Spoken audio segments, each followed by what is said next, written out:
Welcome to My Stable Relationship, an equestrian performance podcast where we will deep dive into the mindset and management challenges of ourselves and of our peers. Our discussions will allow you to learn from experts, encourage you to set audacious goals, overcome challenges, and develop actionable plans. Ready? Let's do this.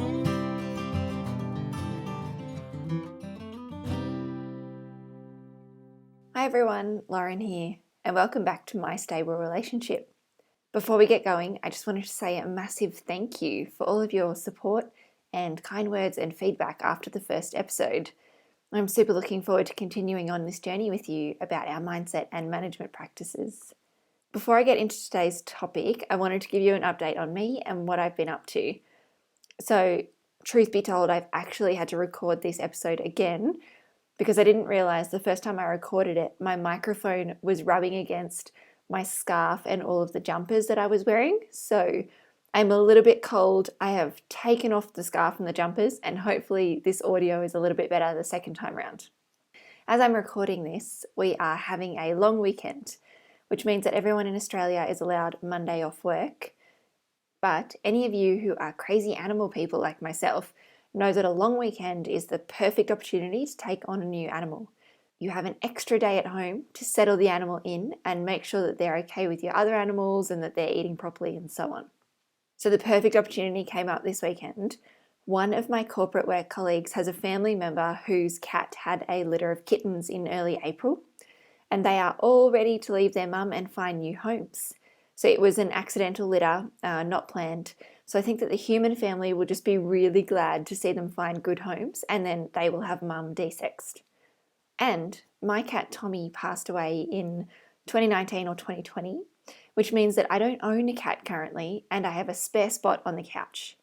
So I spoke about this idea to my mum and dad first, and their response was, not only was it a great idea, but they will adopt one as well for their household.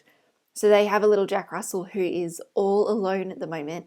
And this Jack Russell used to love our old family cat Tommy. So this was nearly too perfect to make sure that she had a kitten as a friend. So then I had a plan to pitch it to my partner. He is an animal lover, but he is also a lot more calm and practical than me. I tend to be a bit more impulsive. There's a saying here, ready, aim, fire. But my dad always used to say that I did it in a different order. I did it ready, fire, aim, which basically means my natural tendency is to act first and think later.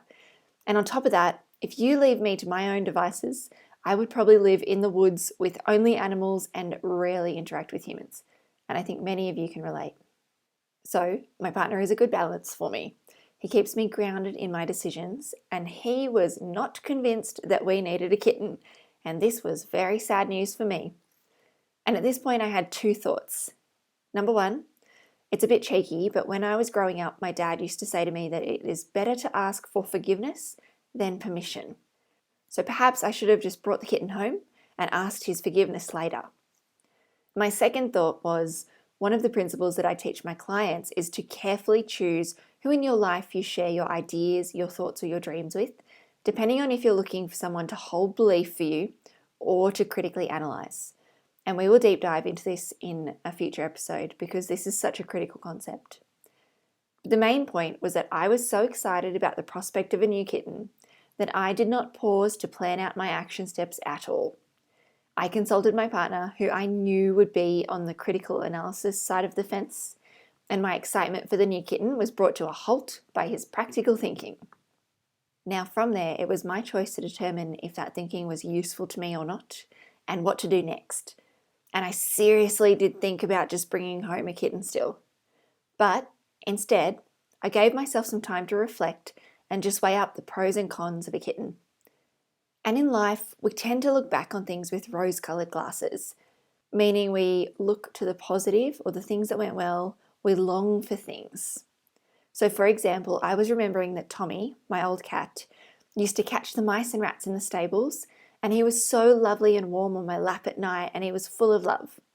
But what I was forgetting was that he also caught and killed so much of the native wildlife on our farm. And if he didn't kill it, he would bring it inside the house to play it to death. And if that didn't work, we had to kill it or finish it off once he lost interest. and it used to cause me a great deal of stress. Tommy also ran the household, and he was quite the expert at stressing out our dogs. The Labrador in particular could not walk out the back door or past the bedrooms without being scared that the cat was going to ambush him. Now, as we're currently speaking, the Labrador is 14 years old, and his eyesight and his hearing is deteriorating, and he's got a bit of arthritis, and he's just in his senior years. So I really needed to think if this was the right thing to do or not. So off I went on Saturday morning to pick up a little kitten. No, not for me, but for my mum and dad.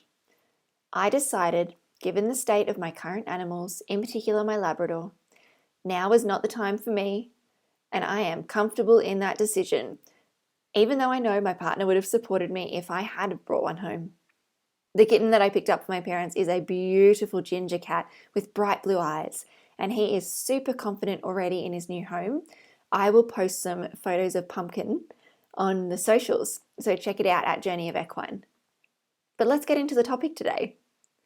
I wanted to tell you a little bit about my coaching system and give you a high-level overview of why it is so important to work on your mindset and on your management. We will also run through some examples so that you can start to see what resonates with you and which areas you may need to focus on or get some help with. Hearing about this coaching system should really give you a baseline so that we can start deep diving into some topics in the future as well. But let's just start with the main reasons why it is so important to work on your mindset and management. I'm quite passionate about this, so it may feel like I'm lecturing you, but this is so important. I opened this up in the last episode where I reminded you that your life outside the arena significantly influences your state of being and your abilities inside the arena. I reminded you that we are so good at putting the well-being and development of our horse first, but that we forget or neglect the well-being and development of ourselves in our training programs. Another reason that working on your mindset and management is so important kind of links to the first one, and that is that you are not training or rehabilitating your horse effectively if you don't have the mindset and management strategies in place to support you. You are not training or rehabilitating your horse as effectively as you could be. And the last is that you might already focus a little bit on mindset, but perhaps only on a branch of mindset, like confidence. And that's excellent, and focusing on confidence will support you for very specific issues. However, to support your training and rehabilitation efforts, we need to take a more holistic view. Training and rehabilitating horses will test more than just your confidence, if we're using that example still. It will test your patience. It will create significant doubt in your mind. You will feel overwhelmed, stressed, upset, or stuck. You might be consumed with research, appointments, and attempting to make plans. You might feel like you've lost time for yourself or that you're always on the go. You might be tired, you might be close to giving up. And don't get me wrong, there will be some amazing wins or high points in your time with your horses, but there will also be periods where you feel at a low point or at a loss, and you need to understand how to deal with both. Every aspect of your mindset and management will be tested during the training or rehabilitation processes. And while I'm sure that resonated with you, that was a lot. So just as a quick summary, you need to be working on your mindset and management so 1, you're more effective in your training and rehabilitation efforts. 2, so that you place yourself at the core of your training program. And 3, so that you are best able to deal with the highs and the lows of equestrian life and life more broadly. And this is where my coaching system is able to help you. So my specific coaching system has 3 focus areas: mindset, management, and mastery. Now I know you've already got a feel for mindset and management based on what we've been talking about, but let's define those words quickly. My first focus area is mastery. Mastery I'm defining as the pursuit of excellent horse training or horsemanship. So for me, my mastery used to be about coaching and competing in eventing and show jumping. Then I transitioned to focus on groundwork and rehabilitation, and in recent years I've moved into the world of classical dressage. We are always on a journey, and we will never actually reach full mastery. We will always be in pursuit of it, no matter which path you choose. And this will be one of the very few episodes that you hear about my mastery focus, because I really want all of you to feel welcome here, no matter what discipline or training style or beliefs you hold around your horsemanship or which version of training mastery you are in pursuit of. The second focus area in my coaching system is mindset, which is the set of beliefs that shape how you make sense of the world. Your mindset influences how you think, feel, and behave in any given situation. Throughout this podcast, I will use a mix of different types of coaching. I call it performance coaching, but really it's also life coaching, sports psychology, and neuro-linguistic programming. We will use this to break apart concepts so that you can better understand them and apply techniques in your everyday life and to support your training or your rehab. And my last focus area in the coaching system is management, which is the development of goals, processes, and methods to more effectively achieve your training or your rehab objectives. This is what really sets my coaching system apart. In my corporate life, I manage large engineering projects, and I've noticed this really interesting trend, and you will have to tell me if this resonates with you. Loads of the people I work with in the corporate world are incredibly organized. They are critical thinkers, they can meet deadlines, and they can manage multiple millions of dollars worth of projects or assets. Then, when they go home, it's like they've totally lost control. Things like planning a show weekend away or sticking to their horse training plans or their rehab plans just become too much. And I'm using horsey examples, but this totally applies across all areas of their lives. And anyway, they've lost control, they aren't able to hold themselves to account, they've taken on too much, and they aren't reaching any of their goals. It's an unbelievable trend, and it brings me great joy to have management as a focus area in my coaching system, because we need to set up goals and processes and methods to support you. And this needs to support you in your life, achieving what you want to achieve. Basically, we are becoming project managers of our own lives. So now you've got the three focus areas: mastery, mindset, and management. The next step of my coaching system is to imagine those three areas as a Venn diagram. Now, if you haven't heard of a Venn diagram, I bet that you've seen one. If you imagine each one of those three words spelled out inside a circle, I then want you to take those three circles and draw them on a page, but they need to overlap each other slightly. And that means that the very middle point is the place where all three circles touch each other. Don't worry if this is difficult to imagine or if I'm not being helpful with my explanation. There will be a copy of my coaching system up on the socials after this podcast release, or it's already up on my website, journeyofequine.com.au, and again, I'll make sure to put all those links in the show notes. So now that we've got our Venn diagram with our three circles overlapping, the center point is what's really important. I said in the first podcast episode that my goal is to help you more effectively train or rehabilitate your horse by focusing on your mindset and management. I also said that we will balance your life inside and outside of the arena so that you can find your version of a stable relationship. And that center point, where all the three circles come together, or all three focus areas come together, represents that point of balance and your stable relationship. And what's really beautiful is that a stable relationship will mean different things and look totally different to each and every one of you. There is no right or wrong answer about what it means, and it's really up to you to set your own definition. But I truly believe that we need this balance and that we need the mindset and management work in order to assist our pursuit of mastery. And as a quick side note, I actually have a really cool quote on the front page of my website at the moment from the Spanish Riding School, and I think it really nicely sums up what I'm saying. The quote is, "There is one principle that should never be abandoned, namely that the rider must learn to control themselves before they can control their horse. This is the basic, most important principle to be observed in equitation." Now, control can sometimes be taken to mean bad things or associated with force or dominance. But I looked it up, and I told you I was going to do this sometimes. As a verb, control means to determine the behavior or to supervise the running of. So, applied to ourselves as the rider or the equestrian in this quote, control means that we should learn how to determine our own behavior or to supervise the running of ourselves before we can look to supervise or suggest to our horse. What this is saying so beautifully is that you cannot expect the best out of your horse if you yourself aren't aligned or balanced first. And we've all seen this before. We have witnessed what we would call overreactions. We have seen riders having tantrums and taking it out on their horses. During my competition career, I have literally seen a rider dismount in the dressage arena, punch their horse in the side of the neck, and walk away from them. Tack on, reins on, they just left the horse standing there in the centre of the arena. But back to that quote. The rider must learn to control themselves before they can control their horse. How do we achieve that? By focusing not just on mastery of our training, but also balancing that with our mindset and management work. At this point, some of you might be wondering if you are in or out of a stable relationship, if you are in or out of balance. Some of you will not be wondering this at all. You will be very clear and you will already know. But I want to share with you some thoughts, feelings, or actions that my clients and myself have experienced when we are out of balance. Remember, this is not to call you out, but this is just really important for self-awareness ahead of us making any changes. And I'm going to share these thoughts, feelings, or actions across 3 states. And the 3 states are, unsurprisingly, if we were missing some mindset work, missing mastery, or missing management. So just using our 3 focus areas from before.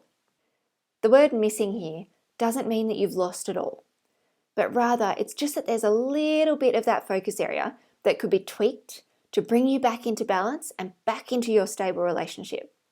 Remember, again, this is just an example. It's not to call you out, but just to bring awareness. It also doesn't mean that you won't feel or experience these states differently to my clients and myself, but this will give you just a bit of a starting point or a bit of an idea to brainstorm your own thoughts, feelings, and actions. So let's start with missing mindset. Why? Because this is a state I am very familiar with. This is a state I lived in for a lot of my competition career, and I know it very well. On days when I am not managing myself or I'm not as self-aware as I could be, I revert to some of these patterns. This is my default or my emotional home, and this is where my primitive brain goes when I am under stress. So if you are missing some components of mindset work, you might feel like you've lost control or that you need to take control. You might feel fragile, and you might very quickly revert to an angry or an aggressive state or into an anxious or unconfident state. You might resent your horse, or you might not be enjoying working with your horse anymore. You might become scared or you've lost confidence around your horse, like something has rattled you. You might have forgotten the reasons why you loved the sport and you might be considering quitting. And interestingly, even though there's some missing mindset work, I often see clients in this state still enacting their management and mastery plans, which means you might still be training your horse on a schedule, or you might still be finding time for your horse, but there just won't be this sense of partnership or harmony about it. For me personally, this state shows up as high levels of stress, a sense of permanent urgency, and aggressive levels of competitiveness. I'm not proud of it, but my thoughts used to be that I could make any horse jump anything cross country. Whereas these days, with my managed mind, I reflect back on that as me being so wound up that I would go into like a telling or a demanding style, and I would basically be forcing my horse. I did no mindset work, and I lived nearly permanently in this state. So that's the first state if you're out of balance. And then there's the second, which is missing management. So this might mean you feel like you have no time for yourself or no time for your horses. You might be overwhelmed, flustered, stressed, or possibly even in a state of feeling like you've lost yourself. You won't find time to fit horses into your already busy schedule, even if you would like to. You are not spending enough time with your horse to train or rehab, and you might feel really guilty. You might have no concrete plan to hit goals, or you might not have even set any goals at all. You might find yourself often in a rush or late to events. Some of you might feel like life is not enough or that it didn't pan out as you like. Or you might be jam-packed trying to fit in others or make sure that other people around you are okay first. Some of you will feel like you have tried all options without getting any of the results that you wanted. And that's the second state if you are out of balance or missing management. Now, I do want to touch on missing mastery here. Even though the podcast won't focus on specifics of horse training, it is part of my coaching system for a reason because it feeds and drives the other 2 focus areas.